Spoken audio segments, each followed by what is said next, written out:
all right. No stress, man. Nope. We're good. No stress. No We're stress. good. What's going on, everyone? I'm Chris Baker. And I'm Ty Backer. Welcome to episode 111 of Behind the Tool Belt with TC Backer Construction.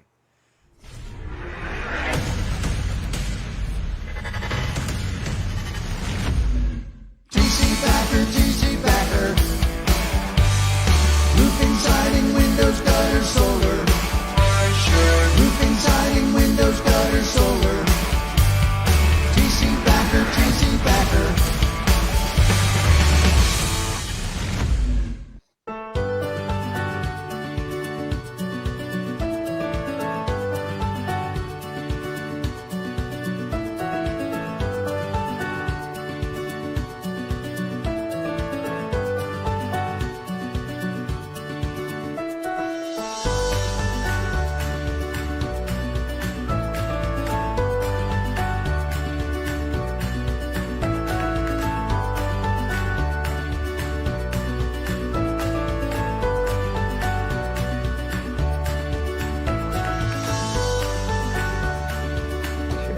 I shared it.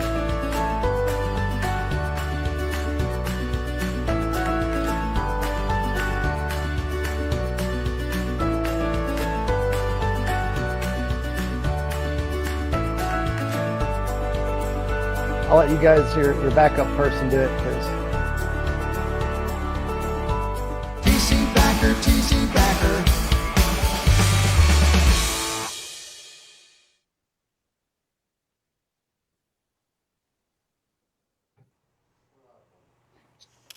TC Backer family. Take two here, right? Take two. Second time's always better. That's right.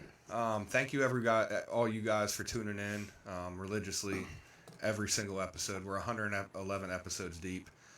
We got the home show going on this week. We got a very special guest today. We got Mr. Tim Brown with the Hook Agency Marketing Company, coming out of Minneapolis, Minnesota. Tim, how you doing today? I'm doing very well, man. Thank you guys so much for having me. It's an honor. Yeah, awesome. Thank you for hopping on our show and wanting to be on our show, man. It's guys like you that allow us to continue to do this and continue to educate the homeowners, the consumers, and get the message and help the industry, man. The industry has come a long way, yes. and it's guys like us, guys like you that fuel the fire and keep everything interesting and keep it fun. So as long as this shit's fun, we're going to continue to do it, right? Yeah, I mean, shit happens. Love it. We had to redo the show tonight to try to get our message out there and make it clear. And unfortunately, I think we were hacked, just to let everybody know what happened there. But this is about our third little hiccup. Right. This is the cleanest one by far, man. Right. We've had power outages and storms come rolling through and all kinds of weird shit. Actually, we were standing in 3 inches of water one night as the show was live, pretending like we're not swimming right now. Yeah, man. That was crazy. Due to a storm that came rolling through. So this was pretty mild. So, Tim, thank you for your patience. And we promise that we will do our damnedest to try to keep you on live television tonight. So, okay. Yeah, for sure. Yeah. I'm excited. Right on, man. Right on. So if anyone out there is listening, we cannot share this. So please share this out and do Tim a favor to get that pretty smiling face out there into the world of Facebook. Yes. And let everybody know what he does. He works for Hook Agency. What do you specialize in? SEOs? We make beautiful websites and we help people find those websites. Nice. Mostly via Google because everyone uses Google. Tommy Mello says Google is God when it comes to home service. Right on. So it's very, very important for everybody's business. And certainly I like to share as much value as I possibly can. I give away all the secrets. Right on. That's good stuff right there. We might have to get together sometime and talk about those things when John gets back from Florida. We'll set something all up. right. I like it. A Google guru within our regime. So he's always interested in listening to what everyone else has to say about that stuff. And Tim, I got to give you credit, man. We've had a couple marketing guys and SEO guys on here, and you might have just explained that in the most understanding way ever, man. You help make websites and help people find them. That's probably about as for guys like me. That's a good dumbed down version of exactly what you do.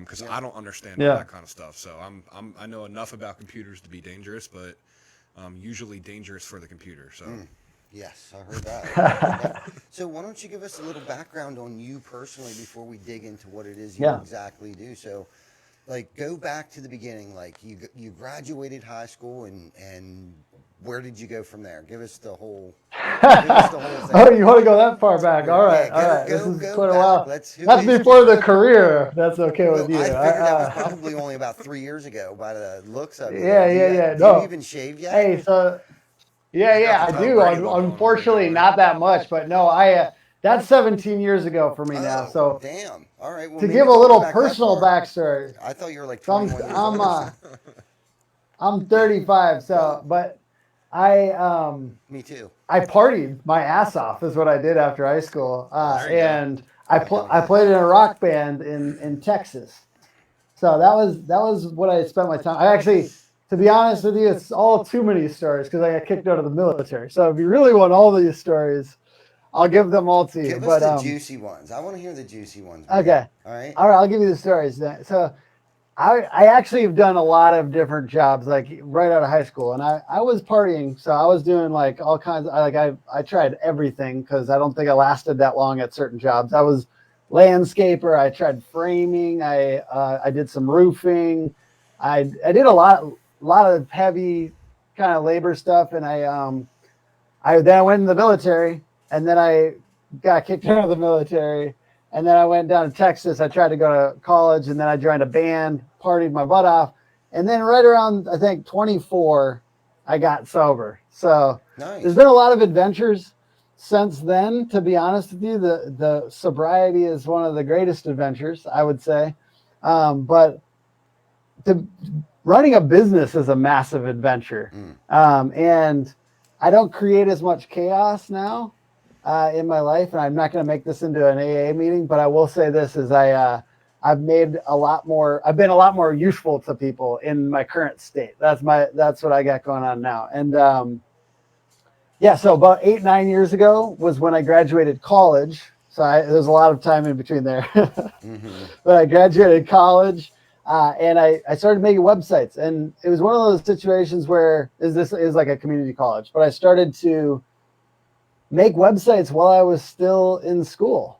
And I didn't go that crazy into debt because community college isn't crazy expensive. So I was able to start being useful before I got out of college and making websites. A lot of the people that I was making websites for were small business owners, and they would kind of tell me why it was cool to be a small business owner. I did end up working for another agency for 2.5 years, and they served everybody. So they worked with all kinds of companies, and they let me be their marketing manager, and I learned a ton of stuff from them because they were doing search engine optimization. And I realized that's not a bad business model in comparison to websites where you do one thing and it's done, and it's search engine optimization is something where you can be useful on a regular basis. I freelanced while I was working there. I did they allowed me to do that, and when I went out on my own totally after 2.5, 3 years, I had several contractors that I was working for. So asphalt company, a roofer, a remodeler, and there's like 3 out of 6 of my clients. And so I had a business coach that said, hey, you need to niche. And I said, okay, maybe home services and construction.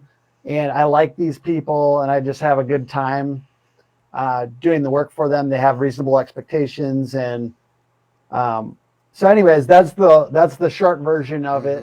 I can always backtrack to adventures of various types if you need me to, but that's how I kind of got into construction marketing. And then slowly but surely, more and more percentage of our clients were in construction, and then now it's basically all we do. So we're only for contractors. Okay, And awesome, that's man. been a very good transition for us. So I think serving this industry it's one of the best things that we've done for our business. And yeah, I can share more about that too. Right on. That's Yeah, awesome, so man. that was going to be a question of mine. Like, who do you focus on? What was your niche? You know, like, do you, I guess, like any kind of construction, or do you stick to the roofing space only? Yeah. So about 70% of our clients are roofers. And Yeah, we still have a few lingering from back. So we now say no to anything outside of construction, but like we still have a linger. Like I have a dentist and a financial management company, like just kind of lingering. It is good. It's good that we've done a lot of this stuff because you get a lot of context. I'll be real. Software companies and medical companies have giant, weird, crazy budgets that you can see some crazy stuff. Like they do really cool stuff in their design and stuff like that. So learning from all that, we still take a lot of inspiration from other places, and now we just apply it to just contractors. But we're 70% roofing right now. Awesome. Okay. Is that an on purpose thing? Like, is there, do you strive to have more roofing companies than, other contractors? Yeah. Is roofing easier to deal with when it comes to the SEOs and the marketing stuff? Is that on purpose thing, or? Yeah. It was actually kind of accidental, to be honest with you. We just started, we had one early client that we've gotten massive results for, and we shared that case study. And then we got another roofing company that we got big results for. Pretty cool, like 1,200 leads in 2 weeks after a storm kind of thing. Like we have a couple of these big stories, and then like it just kind of attracts more roofers. So it's kind of happened naturally. It was kind of on accident, but I think we jive well with roofers. I kind of talk about like the indoor versus the outdoor, the indoor cat versus the outdoor dog. And I get along with outdoor exterior remodeling people a little better because remodeling, I mean, we have some, so if you're watching this, hi, but I like the little bit more like, I like the realness and the little bit of the roughness of exterior contractors on average. And I think that they can move quicker and they need more leads. And I think like ultimately it comes down to like the need. There's a higher need for leads. Yeah. Me and you got a lot in common, Tim. We're both 35. Yeah. I went to college late, went to a community college. I've been in and out of jobs. I partied a lot. I was not college material when I graduated high school. I would have failed miserably. Yeah. Went back to college and right when I hit 30 and graduated with a degree that I don't use anymore. But, I can connect with you on a lot of that kind of stuff, and I can see where, if I were to go into a certain space, I may not mesh. I mean, I'm a social butterfly when it comes to people, but having fun and being myself, it is much easier to gel with, the laid back contractors, man, the exterior guys, and I don't know if everyone's the same around the country, because I'm sure you deal with people all over the country, but I know, in this area, roofers and siding guys and stuff, we're a lot of fun. So yeah, to say the least. I mean, that's what I've seen. So how many clients do you have? I think we have like 35, and we have 17 people. Okay. So just you kind of get the like lay of like we have about one employee for about 2 clients. Gotcha. So how long have you been in business for? Remind me of that. This company, me and my wife, 5 years. About 5 years. I've been doing it since college, so that was like 8-9 years ago. But this like totally out of my own, 100% 5 years ago. Okay. Congratulations. What's been your biggest struggle? Thank you. Biggest struggle, man. Somebody has just asked me this, and I think it's a really good question because those early years are tough, right? Mm-hmm. I mean, it doesn't matter. I think some people think marketing is soft, and it is. But business in general is a hard game, no matter what business you're in. And getting a large quantity of happy customers is hard, no matter what business you're in, because the expectation is always going up, right?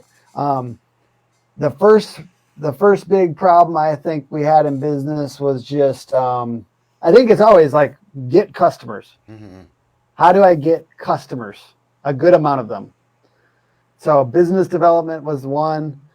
Second one was learning to sell, because I didn't know how to sell. I was just a doer. I was just a guy who did the work. I made websites and I did marketing, but I didn't know how to sell it yet. So I had to learn that. So I spent a year just burrowed down learning sales and reading books and taking courses, everything. and trying to spend some money on that too, and getting mentors. Right. Secondly was leadership. So I didn't know how to lead somebody. I created revenue. So that first year I created revenue, $340,000 for a little marketing guy and his wife. That was a pretty big deal for me. Mm-hmm. And to be able to do that was really cool. But then I needed people to help do some of this work. And then I lost people quick.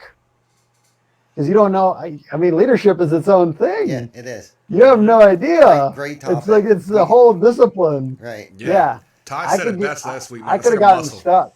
It's a muscle you got to train, like the gym. You know, you don't just Yeah. wake up and be a leader. You have to train Yeah, that shit. you can and be have to great at the fail work. and- yes. Yes. And I came from that school. Like I Yeah. was the doer. I was the guy out swinging the hammer. I worked for another company prior to opening up TC Backer, and the way that I was raised and brought up.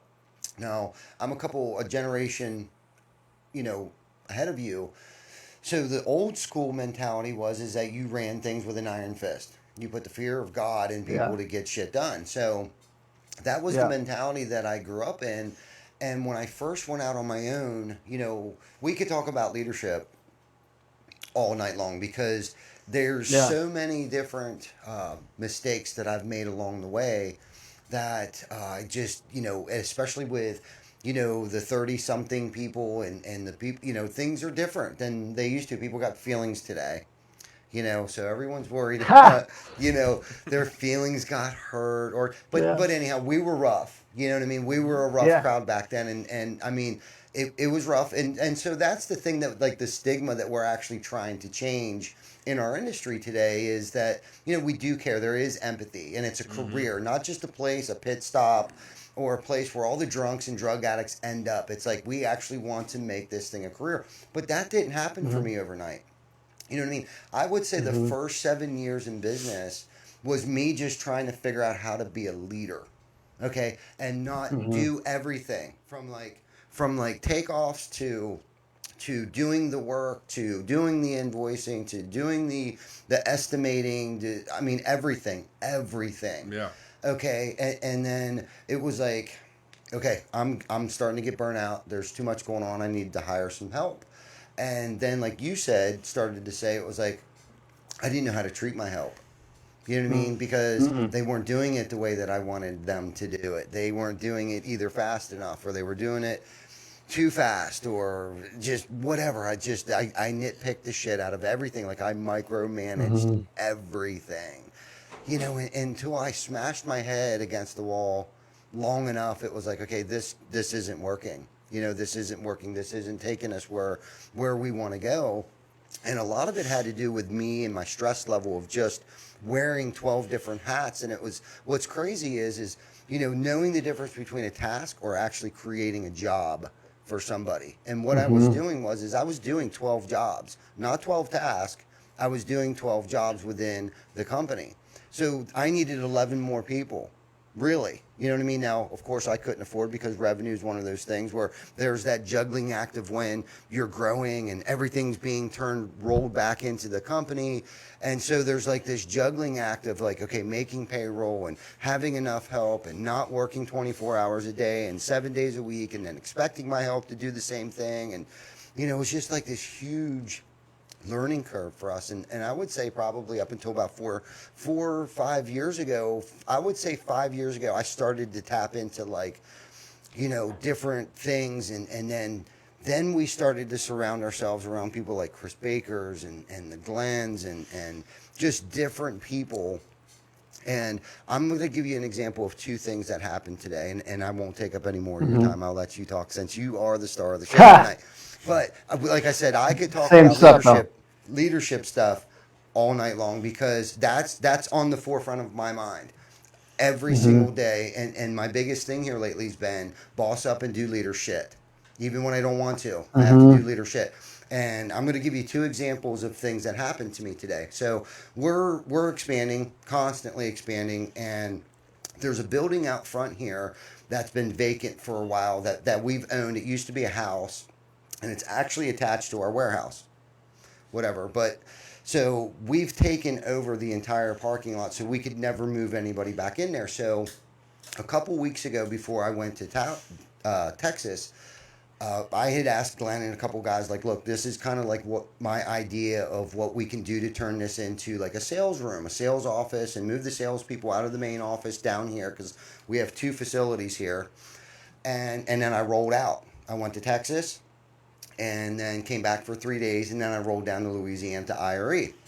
So today was like the first day, and I've been back since this weekend, but I didn't really get to go and see the progress of what was going on over there. So Glenn was like, hey, we got some questions for you. Come on over here and take a look at this thing. So I went in there, and I'm looking around, and it is nothing that I envisioned that it was going to look like. Nothing. I'm like questioning, like, what the F? But I didn't say that, you know. So I'm Glenn's explaining things to me, and I was like, man, I this wasn't what I was expecting. And we're walking around. I'm like, what is this and what is that? Why did you do this? Why did you do that? And he was like, look, man, it's my fault. It's my fault. I'm sorry. And so 2 things right there. I was like, no, it's not. No, it's not. This is my fault. This is my fault. And it really is. But for Glenn to man up, that's leader shit right there. Okay? Now, I can't train that. That's just how that man's built. Integrity. Okay? He owned up to it. Okay? But it wasn't his responsibility. It was my poor communication. And I said, no, this isn't your fault. This is my fault. Let's roll with it. Okay? Let's do this. Let's do that. Let's leave it there. It's going to look great. It's going to look great. And the guys that were doing the work before I left, I said to them, you guys are doing an amazing job. Okay? The quality of the work was phenomenal. Do you know what I mean? I didn't have the heart to say, you got to tear this shit out. You know what I mean? I kind of went with it. And as a leader, okay, if you want to self-proclaim yourself as a leader, what you need to do is, when there's failures, that's my responsibility. When there's victories, that is their shit. That's their victory. And I don't take the responsibility over the victories. And that's my segue into part 2 today of what happened. Okay. So Chris Baker and Tam have been working on this small little project for our inventory and stuff. So Chris is all excited. He's like, Ty. Like, and I think he's been trying to get my attention all day, but I'm going over here and I'm going over there. And we got the home show, and I got to go pick up the 500 shirts that I had Chris Markey made within 24 hours. So anyhow, I gave him 2.3 seconds of my time today.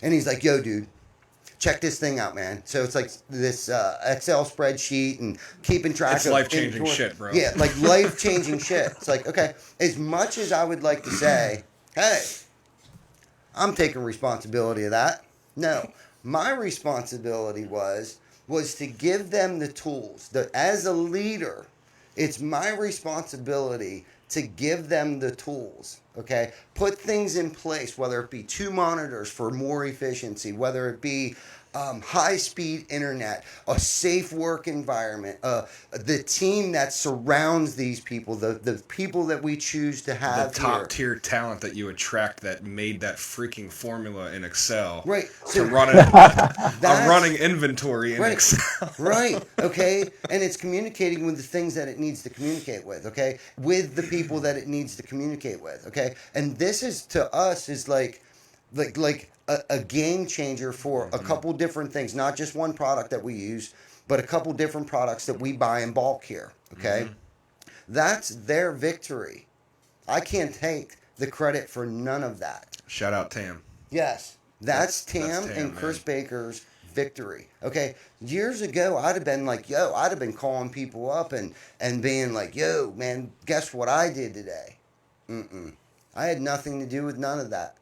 Nothing to do with that. And I am proud to say that that's their victory. That's their victory. The only thing that I was able to do in that whole entire thing was making sure that the right people were in the right places and the technology that they needed to be able to do that. Yeah, I even had to tell Tam today, I was like, listen, man, I am so thankful for you because, 2 years ago, I'd have been sitting in my office like this, trying to figure out how to do this because I wouldn't have had anyone to go to. You know what I and mean? you We were have. still in the process of bringing that top tier talent in. Now I have someone that, you know, I went to her with an idea and she was like, let's do this. And then that led to something else. And I'm like, yo, well, if we can do that, how about we do this too? And it just turned into, we now have a game-changing formula to do a running inventory and multiple materials in our things. Our subcontractors can, you know, email Google Forms that communicates with Google Sheets, running inventory in and out.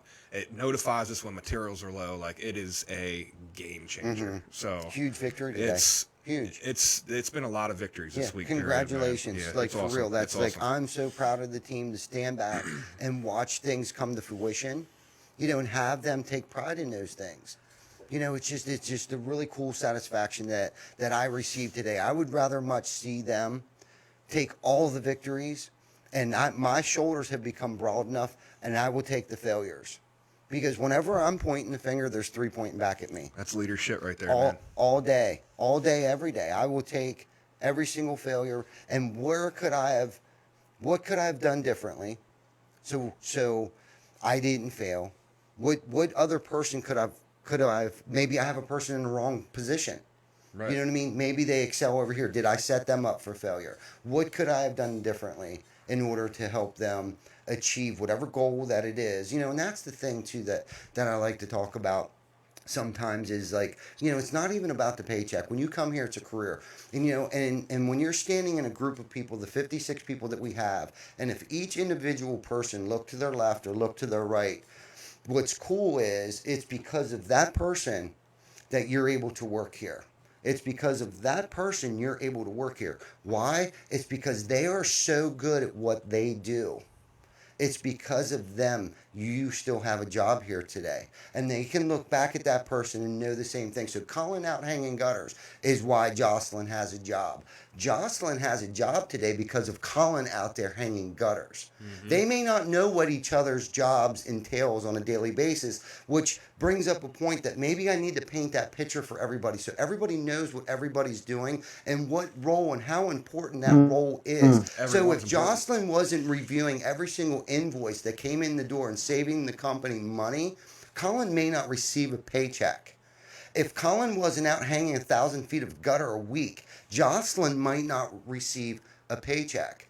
So, and the reward at the end of the week of them looking out for each other, the reward, the bonus, like, we're not here for a paycheck. I'm here for you. The anxiety that I feel the mornings that I wake up late isn't because I know I'm going to be yelled at by somebody. It's because I feel like I'm letting you down. Right. And that's the culture we're trying to build here, is that we come here for each other every day. And the bonus at the end of the week is that we're getting fucking paid to do this. Yeah. Do you know what I'm saying? That's hot. It's because we're getting paid to do this. You know, we may not agree all the time. We may not get along all the time. But at the end of the day, when the shit starts hitting the fan and the elements outside start getting rough, we know we can lean on each other. Yeah. That's the environment we're trying to create. That's the environment we're trying to build. And again, I'm sorry to take the show hostage, but this leadership is like been on the forefront of my mind for a minute. And how can I improve? If I'm going to self-proclaim myself as a leader, how can I better myself to become a better leader? Boom. Mhm. Boom. That's it. Yep. So, yeah, exactly. See, that's why you got 70% roofers in your shit, Tim. That right there. Yeah, That right there. exactly. I like the Crazy, passion. yeah, bro. Hey, you know what I thought about? Hey, Ty, not having somebody on the show that's not under your employ. Mm-hmm. You could interview me just as a random millennial. How do you like to be led? What do you want? What motivates you? You could ask me those questions if you want, and I'll give you unadulterated truth, because I don't get any money from you, so I can tell you everything. Well, I mean, that is a kind of a good segue into the famous question that we ask all the guests, man. Right.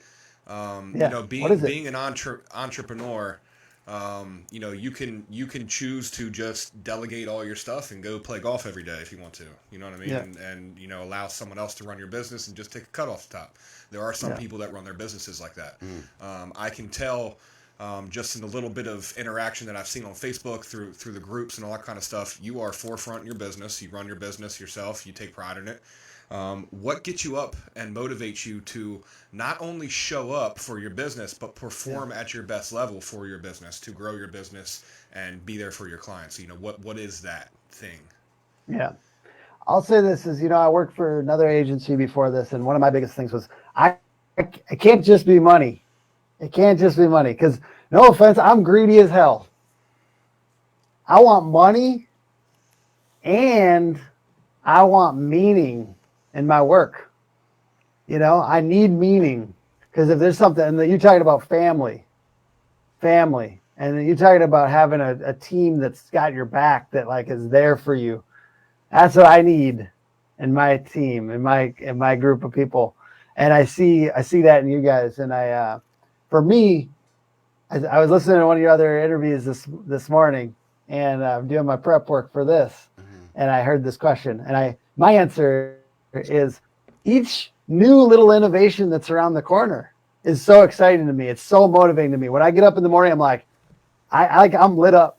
Not every morning, but a lot of the mornings I'm lit up with this. I got one little innovation that I can do on the business today. I see maybe not 2 months ahead of me anymore. I can't predict the future, but the next couple innovations I'm very excited about. So I'm always excited about the next innovation to be better for the customers, to make a better experience. But then on the other side, like now, as you guys are talking about, like for the employee, like what is their experience too? It's got to be both, because obviously there's no employees without the customers, so it has to be good. But the employee experience, there's no real service without the employees wanting to work for us. So I was talking to a contractor today who was trying to, I don't know if you guys probably can let most people buy what you have, and a service, maybe not always. Sometimes you guys have to turn away a customer because they have unreasonable expectations or whatever. I had a contractor I was talking today. He's probably not going to watch this, but if he does, I still like you. But I got to talk about this because it's interesting. And thing is, only they know who they are, bro. So hey, he knows who I'm talking about. I like you. You're a cool guy. I just want to talk about this. We can't let everyone in here. We can't let everyone into Hook Agency because I'm trying to keep my employees. Yes. And if they don't have reasonable expectations, and I don't think we can knock it out of the park for them, I can't take them on as a client. You're setting your people up for failure. Yeah, I got a bunch of sensitive millennials in here that are creatives and shit like that. Yeah. Which is fine. Right. Because there's got to be those people somewhere. And I employ a lot of them, and they're kind of hard to employ sometimes. They're actually a lot of emotional work. Like some of our employees are kind of emotional. And anyways, I love them. I know they're not watching this. Right, but they're probably good at what they do. No, and that's they're sick of hearing. Yeah, that's a great point that you make, because I think where a lot of entrepreneurs or leaders get things twisted is the first thing that comes out of their mouth is the clients come first. Okay, that's so ass backwards. The people, our teammates, our tribe, our team comes first. Then our clients come second. Okay, because if our team doesn't come first, then they're not going to perform well for our clients. Okay, a lot of people don't like to use the word clients or homeowners or whatever you want to call that, but if we're not taking care of the tribe, they're not going to take care of our clients.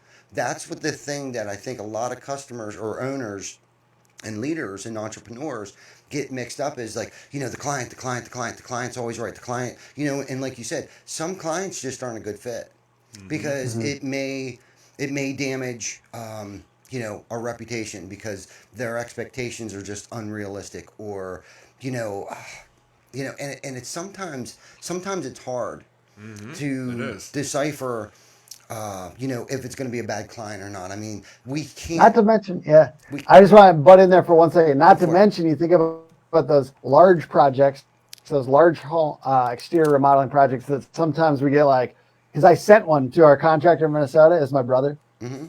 And it was a big one. And I know it was unprofitable at the end of the day, even though it was like $300,000-$400,000 because there's the complexity. So I do think that there's those moments too where you got to look at those big projects besides the employee thing, the complexity of an issue, and like not getting so obsessed with the largeness of a project to not see like, how is this going to be profitable? This project still has to be profitable because like you said, like if it's not, we can't do things just because they're big and crazy and beautiful. Sometimes, I mean, like every single project should be profitable, you know? Yeah. I mean, listen, the percentages on a large project, the percentages of that is still large. So you lose 10% on a large project, that loss is a lot bigger than 10% on a small project. Absolutely. So you can't just let that, you can't let that blind you.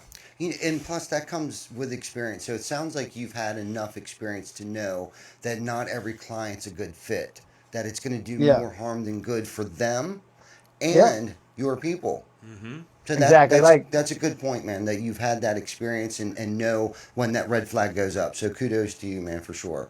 And it's good for customers. I mean, like you said, it's really good for customers to know that the company that they're working with can say no if they don't believe it's going to be like a really good project that everyone's proud of at the end of the day. I think it's really important because it's either that or it's we take all revenue. All revenue is good revenue, even if I can't get a 5-star at the end of it. Mm-hmm. Yeah, you're almost. I want a 5-star and I want a referral. Right. Well, you're almost doing the consumer a disservice. You know what I mean? Sometimes if you just say yes all the time and you know buy into these unrealistic expectations, you're almost doing your client a disservice. You know, what's the number one importance when you're in sales and you're offering services to people?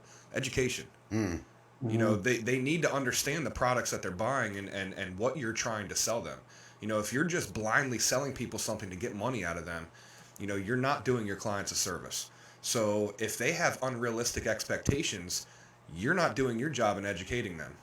That should be the first thing. You should be educating your clients first, because if you're educating your clients, they're not going to have unrealistic expectations. They're going to understand why it's unrealistic. You know what I mean? And some people are just hard-headed. They're not going to understand that. And that's at that point in time, it's okay to walk away. You know, it is what it is. It has to make sense. Do you guys refer out business to your competitors ever in the area? And how do you? I've actually been thinking about this because it's scary to refer out competitors like I've seen now, because I referred out somebody recently and they didn't do a good job. And so it actually like reflected poorly on us. How do you guys handle that when you guys we when have there's work? At the two home shows ago we did. Yeah. 2 home shows ago we did. Someone came out with a big deck project and we were like, par one down there. Go talk to those guys. Yeah. You know what I mean? We refer them. Yeah, absolutely. And unfortunately, I mean, hopefully the consumer, if they don't do a good job, hopefully they're not going to come back and blame us, because I ain't have nothing to do with that shit. Yeah. I just told you where to go that, you know, they'll probably be able to service you better. And it's not ever because we're too busy or anything like that, but some projects don't make sense for us. You know, and that was just one of those projects, you know. We just didn't have the manpower and the capabilities to take care of that particular circumstance. Because it hurts to say no sometimes. Yeah. Right. Sometimes you just got to experience that pain in order to grow and learn, like, ooh, that didn't feel good. Let's not bite off that again. Right. That tasted horrible. Learn from your mistakes, man. You still should have those moments. I feel like we're never going to cut that off completely. We better be uncomfortable and growing. Absolutely. But the fact of the matter, Tim, there's enough food on the plate for everybody. There is no need to be stingy and kicking people's yard signs over and just playing dirty, man. Like that's it is fun. That's that old school coming out right now. That old school. We'll save those stories for off the air. There's enough meat on the bone for everyone, man. It's about our people first. Okay, my responsibility as a leader is to kick the neighbor's roofing company's contractor's yard sign out of their yard. If ours isn't there, then it's going down. Right. Okay. Yeah. So that's how I'm going to justify that one. Right. That's why I put billboards up strategically in front of our worthy rivals. Nobody's competition, by the way. Yeah, we have worthy rivals. State, man. Okay. But no, I'm just kidding. I've only done that twice. I strategically placed billboards in front of. I'm just kidding. Just kidding. But is he? Hey, if you can have a little is he? competition, it's Yeah. fun. It's fun to have a Listen, little competition is good for business.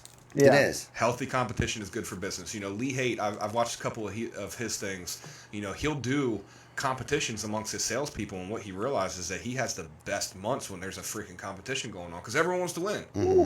You know what I mean? So they're going to put forth the more effort. You know, you're you know, $200,000 a quarter or whatever it is. Sales guy might sell that in 2 weeks if he knows that he's going to get a all expense paid trip to go deep sea fishing or something. You know what I mean? It's healthy competition is good for business. So Absolutely. and when it comes down to it, man, let the work speak for itself. Yeah. You know For what I sure. mean? That's where it's at. Let the work speak for itself. If you do everything you can, you treat your clients good, you educate them, the work's going to speak for itself. Most definitely.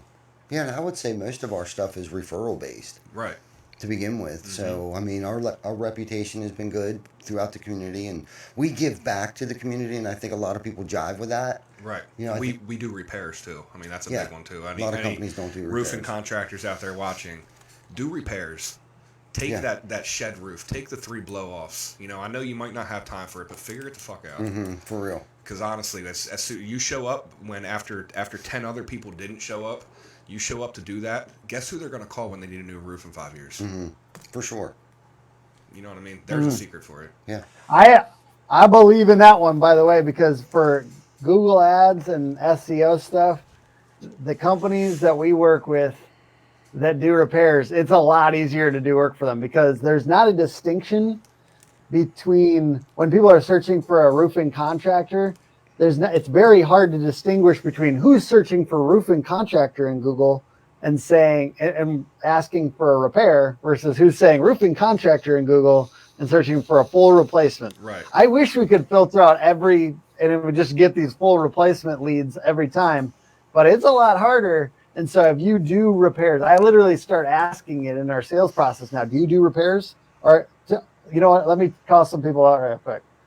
Or are you just an investor that's trying to pretend to be a roofer? Oh, shit. Yep. There's some of those guys, right? I love you. Okay, fine. I don't love you as much as the other guy that's talking about. No, I think you should do the work. I think you should know how to do the work and be able to do the work. And then you can go and build a business and sell the work and then hire the people. I mean, I believe in that. I believe you should be a craftsman and then a business owner. I think that's the right progression. Yeah. Yeah. It definitely helps to know, to come from, to have the experience of how an install goes down, opposed to, like you said, maybe an investor that just had the money to start up a roofing company because he knew a roofer, you know, a sub crew or a couple salespeople or whatever. You know, it's funny you said that because I was thinking that today myself, or it was yesterday, that, you know, there's so many roofing companies that don't make it past that, you know, 1 to 5 year mark. And I think a lot of that has to do with not necessarily all the time poor management. Of course, poor management is why most businesses fail, but I think a lot of it has to do with the lack of experience. You know, I wouldn't have gotten into a lot of the projects that we did if I didn't know how to do it myself, because I knew when all failed that I could put my tool pouch back on and make sure that the job got completed right, or if I had to go in and do damage control or whatever the case might be. You know, Exactly. and I see some companies out there, especially on Facebook, there's like these pop up and seeing this is the thing. It's like there's this lack of experience nowadays. Like there's so many roofing contractors that have started that are 3 to 5 years old. They do their first 5 million and they're already looking to like sell. You know, and it's like, well, there's no experience there. There's been no experience, and it's like the grind, the things that we've learned over the years. We've been in this industry. I've been in this industry my entire life. Okay, I've seen the recessions, I've seen pandemics, I've seen when people were building homes that shouldn't have been building homes, we're still building homes and selling them. And on the positive side, you've seen the booms too. Yeah, You know that's what I mean. Yeah. You know, there was people. You've seen good. Yeah, I've seen the good. I've seen, you know, and I think what happens a lot of time is that there's just not enough experience there because they're a first generation paper roofing contractor and they don't have that experience to weather the weather, the climate that because like let's all face it, we're kind of going into a funky time right now. There's at some point in time there's going to be a correction. It's like, okay, so what is everybody doing right now?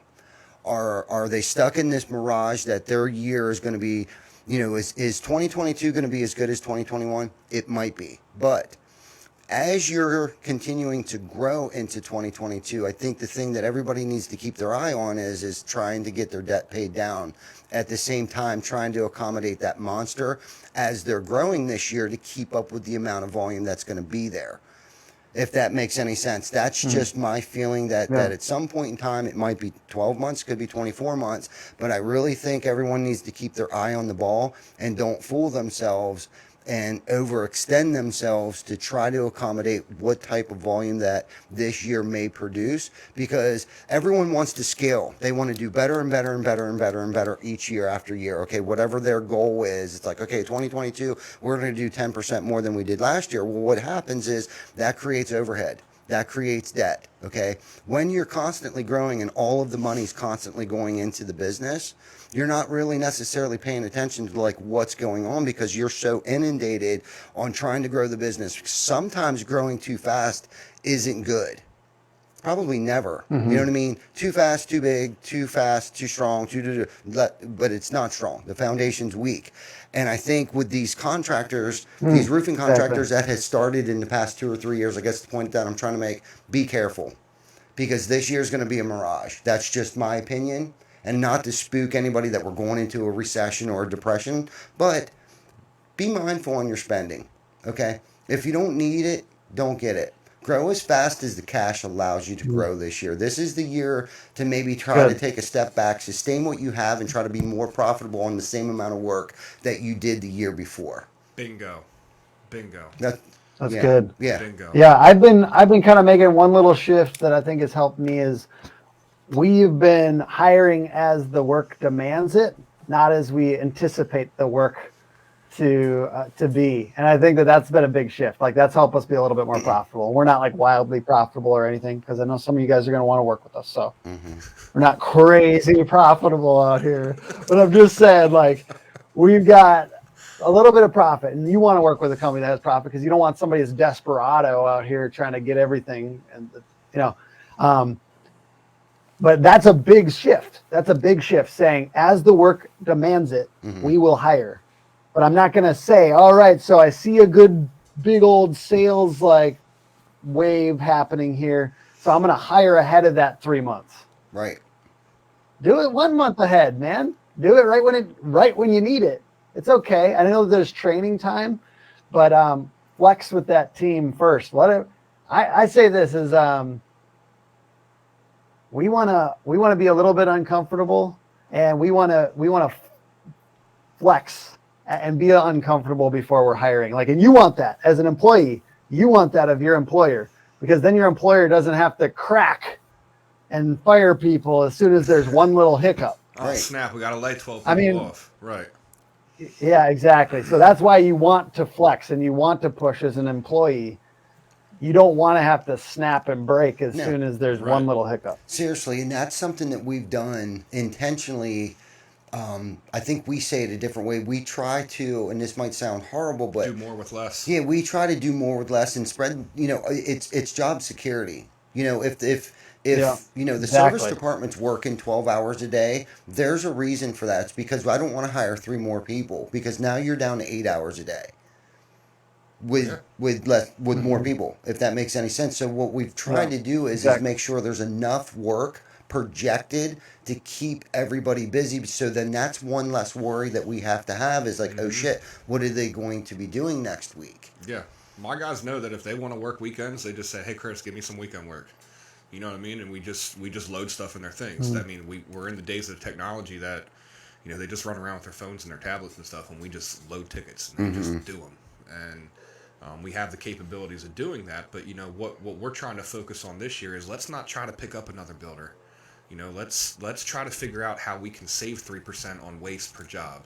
Let's pick materials up at the job sites. Let's clean the trash up so maybe we don't get as many fines, or whatever the case may be. The little growing pains that happen in a large company such as us. We operate in 5 states, so It's a really big footprint, and it's a big machine that you have to constantly feed and constantly feed. Like Ty said, there's a mirage with it. You know, if you may think that you got all this money, but at the same time, it takes a lot of cash to do what we do. So it's not always as good as you think it is. Right, and for sure. You know, we don't have to pick up another $1 million a year to make that. You know, we can save $200 a job, and if you do 5,000 jobs a year times $200, that's a lot of freaking cheddar. Absolutely. So, Hey, can we go into a little bit of marketing so that I can talk about something that I Yes, really know what I'm talking absolutely. about? All right, because I don't know if I'm really a leader, guys. I'll tell you what, learning leadership is an adventure, and I'm working my butt off on it. I really appreciate your guys' tips, but I want to share anything I can on the Google marketing and website side. So if let's talk a little bit about that. Educate me, please. All right. Well, one thing I want to note here is we've got people in the comments talking about they need more work and that they're slow. Certain people, people talking about this now. So if you're slow right now, if you're a construction company, you need more leads. The number one thing that I would do, and I say this to early roofers too, people that are just starting out their business, you should go hard on your own personal social media. And you should go hard on Facebook groups for local communities. And you should go hard on referring other contractors. And when I go into a Facebook group, I'm thinking, who can I refer? I'm going to refer 5 other contractors consistently, other types of niches. That might sound crazy, but I know that the more you refer out business to different people, abundance mentality, it comes back. And the more you can create content, let's say on your personal Facebook, like I think about even more advanced, I know you guys have a little bit more of a deep, you got more people team and they're out on social media. I'll give you a little like mini training right here because I know some of your employees are watching too because I see them in the comments. Mm-hmm. Those people, hey, the more involved you can be on your social media, sharing this stuff, sharing useful tips, like life events. We're out here at this home show. We smell the beautiful coffee beans because we're at I know you guys are doing a thing. What is it called? Roofers Roast? Yeah, Roofers Roast. Roofers Roast. Yeah. At the home show. So you guys check them out at the home show this weekend. The 54th annual York Home Builders Show. my And man's paying attention. hey, we've got the smell coming in, and take a picture, share it with your personal social media, everyone that you know, because everyone on the team contributes to lead generation, and everyone on the team contributes to attracting the next awesome teammate. We just had this conversation. So it's a big deal. It's a big deal, and you're hearing it just from somebody else that's not your boss. So that maybe you can hear it a little easier too sometimes. Thank you. But this is a big deal. Like, and everyone that's in the comments, if you're saying we need more work, guess what? You have a lot of say. And no marketing company is gonna just magically fix all your lead generation problems. And I think we love to be part of the solution, but we don't magically fix people's lead generation problems. We're just, to be honest, I'll tell you the hack. We accelerate people that are already winning. We accept clients that are already going to win, and we try to help accelerate them. But you have some control over your lead generation and employee attraction by sharing on social media, really focusing on, hey, what's getting likes? And what's actually like driving a little bit of conversation. And it's weird. It's weirdly effective if you try and get better at it and see what worked last time and then think, all right, it seemed like Tuesday night worked really well. And it was like a personal thing where even, I'm saying no holds barred. Like there was like a picture of me and my kid at this Roofers Roast thing. And we were both smiling. And I said, I love working for TC Backer. And look at this. We've got another great employee that's coming through that wants to be, we have 3 new leads that want to work with TC Backer. I've got security now. I've got job security because we know how to generate leads together. We're all part of it. And a challenge to all of you guys to maybe post 2 or 3 times a week, even if you're not considered the marketing or lead generation in the business. It just really pulls it really pulls the community vibe, and people like to see teams. They don't want to just see one owner out here just megaphoning to the world. They want to see teams that like working together and like are ready to help.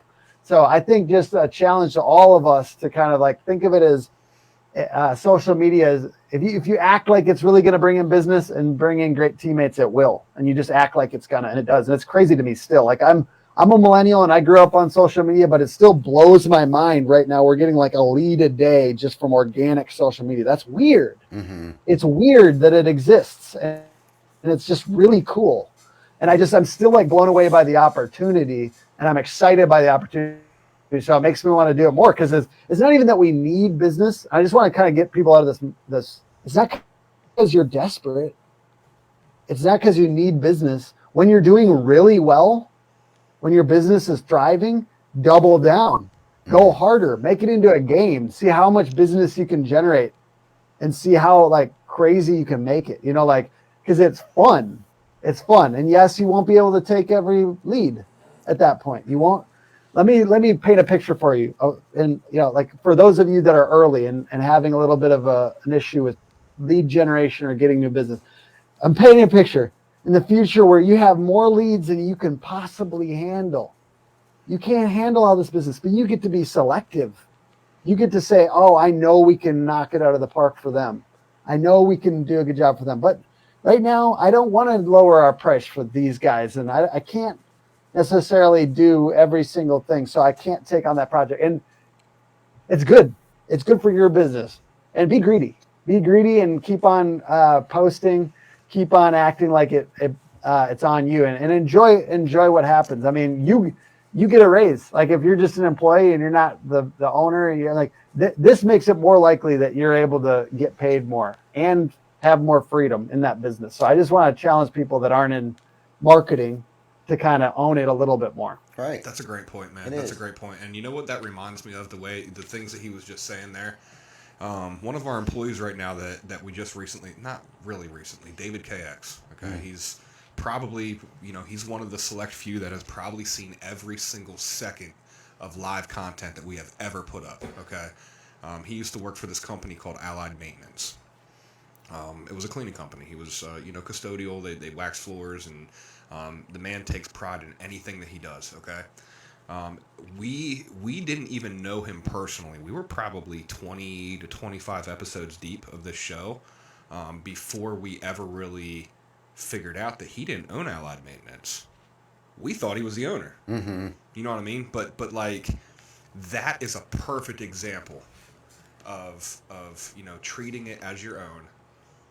Being that organic lead generation as an employee. You know what I mean? He represented that company like it was his own. And I, honest to God, man, it took me 20 to 25 episodes before I even realized that this dude doesn't even own the company. Yeah, maybe even more. Yeah. And now he's an employee of ours, and he is an absolute joy to have around. I mean, that man will shovel shit with a smile on his face and not give a damn. Literally. And ask for more after it. I mean, he is just a great person. He's truly, every time I call him on the phone, he has some other kind of jingle he answers. TC Becker, we do it right. TC Becker delivery. He has the man is always happy. You know what I mean? He is always happy. And kudos to you, David. I know you're watching right now, buddy. I love you. Mm-hmm. I love having you on here. Me too. I love having you in the company, and dude. And he posts for us like everything. Anywhere he is. He's checking in at John H. Myers, or he's checking in down in Aberdeen, Maryland. He's checking in up in Phoenixville, Pennsylvania. Because he delivers and picks up, and logistics specialist. Yes, is his name or his title. And no matter where he's at, he's posting. Yeah, another great day at TCB. Or whatever. He's just a great guy, and it is a perfect example. And it's like, I was just sitting here thinking, it's like, stop being selfish. Post more shit about the company you work for. Right. You know what I mean? Get with it. Take a picture at your desk. Take a picture out when you're on a roof, or hanging gutters, and do a selfie. It's 12 degrees out, but we're still kicking ass. TCB, whatever. And it's tough, and because most of the people that work for us too are also millennials. You can't tell me you're not on your damn phone. Facts. You know what I mean? I know you're TikToking it. I know you're Snapchatting. Okay, can you like Snapchat a little something over here and like tag us in it? Hey, and sometimes people just need permission. So sometimes True. they're already excited about it. They already want to do this stuff. Yeah. They just want, hey, guess what? You know what? I'm just gonna do it for TC Backer. I'm gonna give you guys permission, and we don't have that. Like, it doesn't have to be super stringent. It doesn't always have to be super promotional. It can just be fun, and you can be in your swag, and you can have fun at work, and it doesn't have to be super serious all the time. So, like, I think sure. you have permission to post. Yes. And There you go. I mean, don't sit on social media. Tim Brown you just know? gave you all permission. Hey, Yep. don't sit on there all day, but Right. definitely get on there There's for a a couple difference posts. between sitting on a bucket Yeah. for 4 hours and scrolling social media and chatting with your boo. And Use it. and Don't let it taking use taking you. a quick selfie and saying, "Look, we're still here. It's 12 degrees. We're still here, Yeah. killing it." That's right. Exactly. Good stuff. Good stuff. Great Yes. episode. We hit our hour mark already. I couldn't believe that. Has it been? Holy crap! Yes, man. But good stuff, Tim. I'm sure Yeah. we'll be in touch. I'm sure we'll Can I share part just two. like what we do? Because I haven't Yeah. really said that Oh, yet. shit. Yes. I know that people don't really care. Like, I know that it's hard to go super deep on Google stuff, but here's the deal: is we do organic search engine optimization, we do website design and development, and we do Google paid ads, and we help people get more and better leads. And we work with only contractors, and we really like what we do, and we have a great time here at Hook Agency. So say what's up if it's appropriate, hookagency.com. And I'm sorry, I had to just at least say No. say what we do there. Dude, you're the star of the show. We told you before, Hey. man. You are the star of the show. Yeah. TC Backer family, hop over there to Hook Agency. You guys got a Facebook page, right?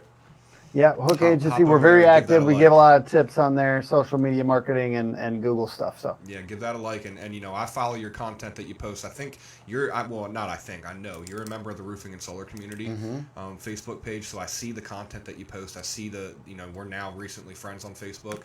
He Yep. posts good content, guys. So any roofing contractors out there, anyone on the rewatch that's gonna watch this again, listen to the nuggets that he's putting out there. 'Cause, For real. I mean, the shit's not fake. It's real life. Yep. He knows what he's talking about.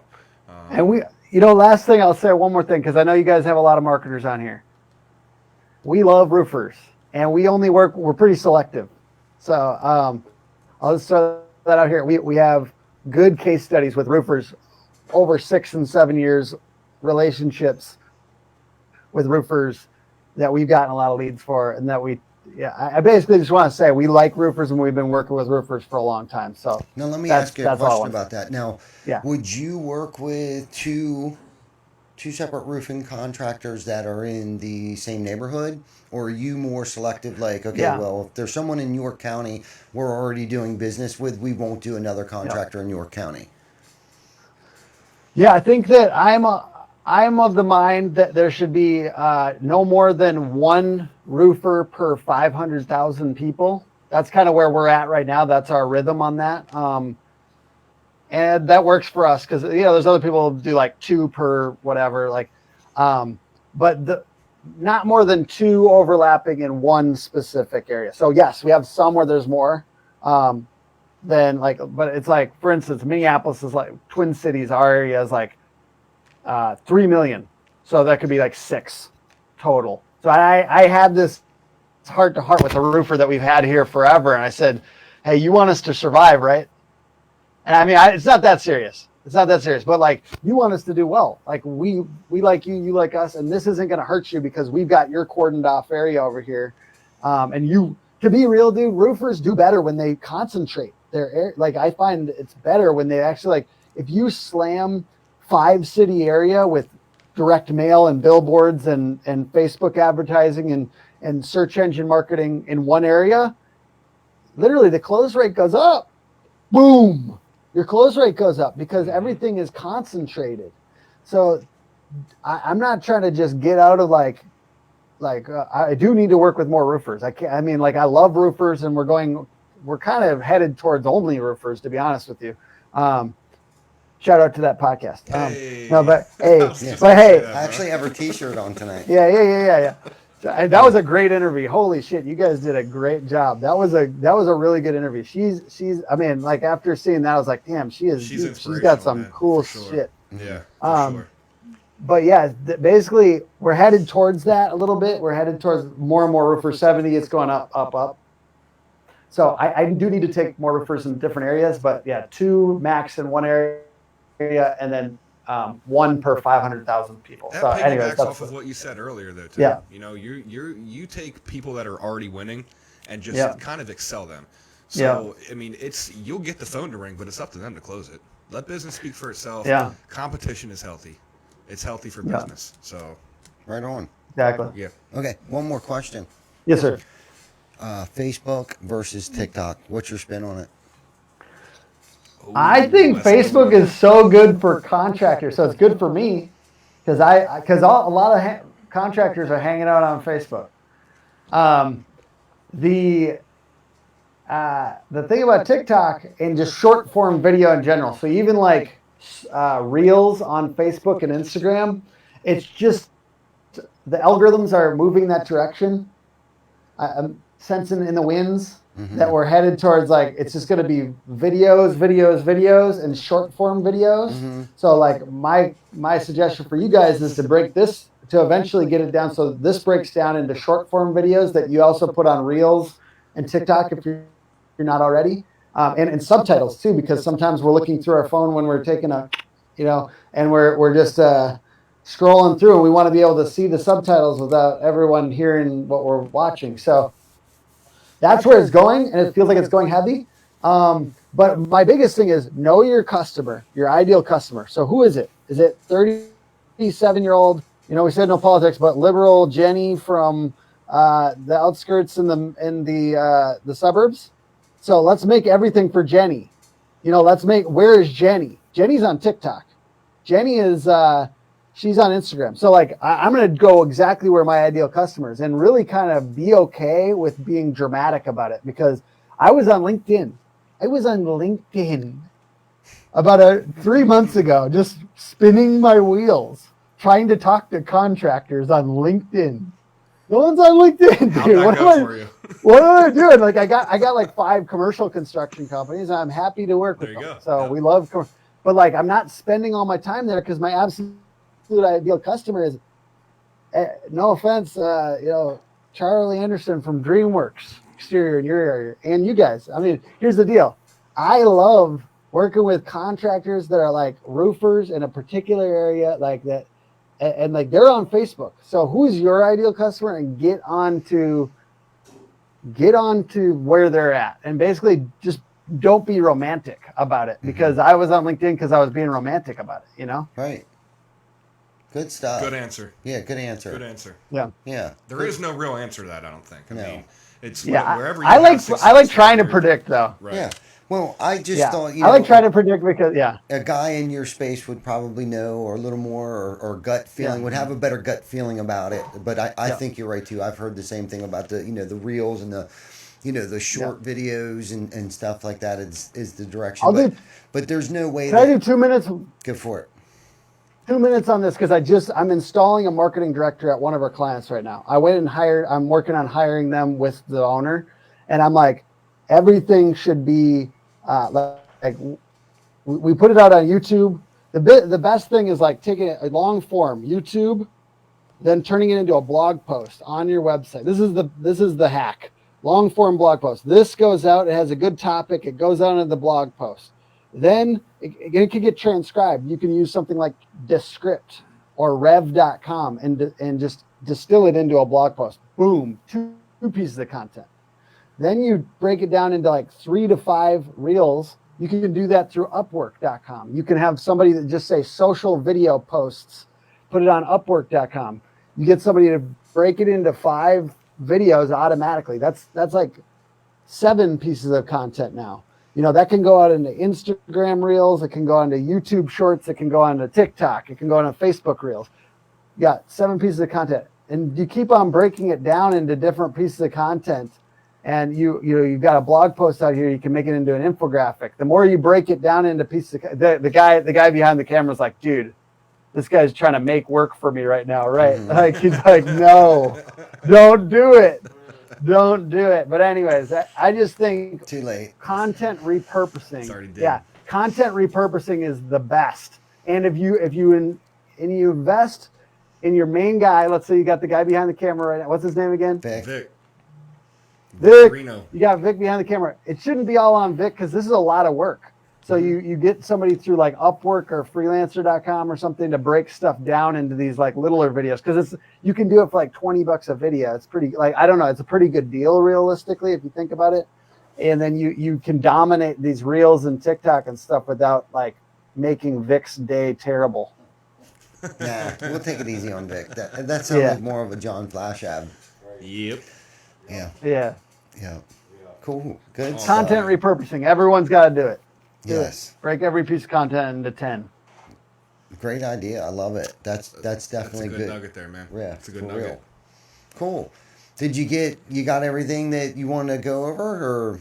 Yes. I really sure? appreciate you guys letting me go off. I'm like, I always No, try to bro. be more useful than I am likable sometimes. So sometimes I realize I'm annoying, but I'm trying to say as much useful stuff as I possibly can. Listen, so this has that been a great there's show. value man. here. This has been a great show. There has been, episodes that we've had that have been a little draining, on the intention thing.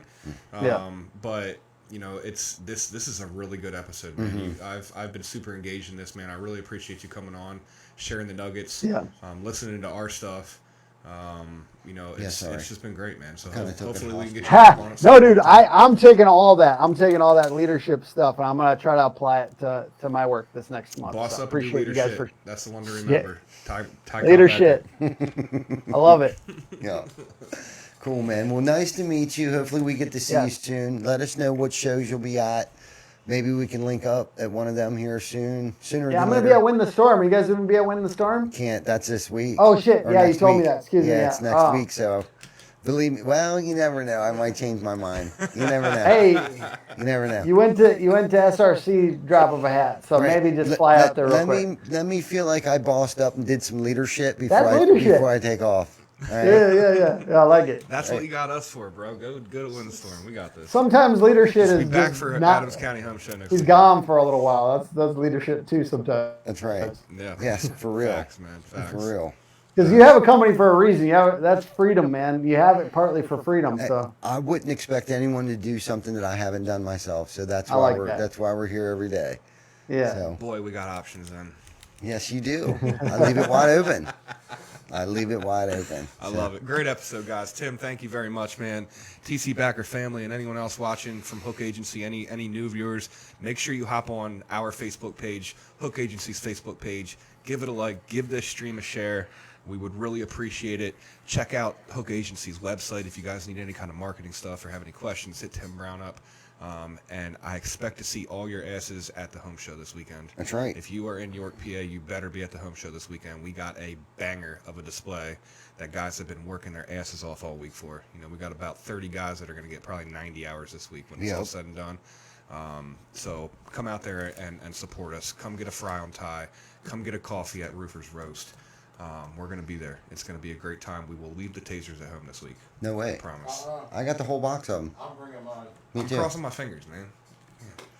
Yeah. Everyone enjoy the rest of your week. We'll see you guys next week, Wednesday at 7 p.m. Actually, we're going to be live this weekend, all weekend. So I'll see you guys in like 2 days. That's right. Just a couple hours. Thank you guys. Yep. Thank you. Have a good one, Tim. Yep. Appreciate it.